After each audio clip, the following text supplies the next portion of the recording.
አልቲማ ሪል ስቴት አርቲስት ነጻነት ወርቅነህን ብራንድ አምባሳደር አድርጎ ሾመ።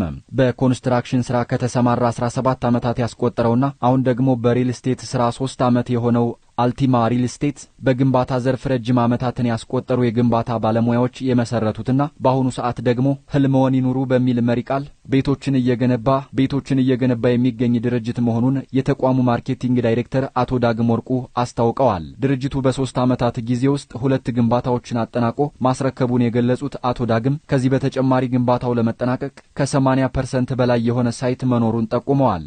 አክለውም አልቲማ ሪል ስቴት አራተኛ ሳይቱንና ባለ 20 ወለል ግንባታ በቅርቡ በመስቀል ፍላወር ቱሊፕ ኦሎምፒያ ጎን ስራ ማስጀመሩን እንደሚከተለው አብራርተዋል።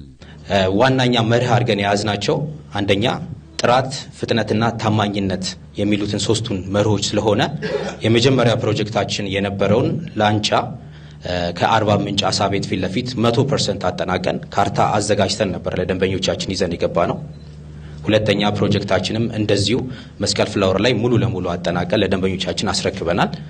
ሶስተኛ ፕሮጀክታችን ደግሞ ሳሪስ አዲስ አበባ ላይ ሙሉ ለሙሉ ወደ 80% አጠናቀን በዚህ አመት መጨረሻ ላይ ለደንበኞቻችን ልናስረክብ አዘጋጅተናል ማለት ነው። እነዚህን ሁሉ ፕሮጀክቶች በ3 አመት ጊዜ ውስጥ ያጠናቀቅናቸው ሲሆን አሁን ደግሞ ከቱሊፕ ኦሎምፒያ አጠገብ G+20 የሆነ አፓርትመንት እየሰራን እንገኛለን። በዛሬው ዕለትም አልቲማ ሪል ስቴት እየሰራ ያለውን ስራ ያስተዋውቅልኛል ያለውን በማስታወቂያ በፊልምና ቲያትር ላይ ከፍተኛ ተወዳጅነት ያተረፈውን አርቲስት ነጻነት ወርቅነህን የድርጅቱ አምባሳደር አድርጎ ሾሟል።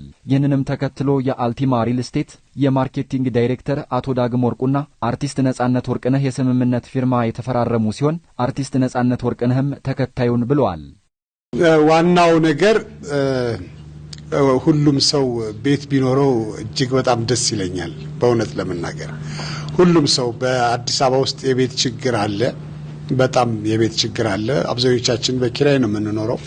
በኪራይ ስንኖርም ደግሞ ትንሽ ሆዳችንን አሞን ወጠር ካለ ቦርጫ ወጣን ይሆን ብለን ጀርባችንን ሰተን የምንገባበት ነው።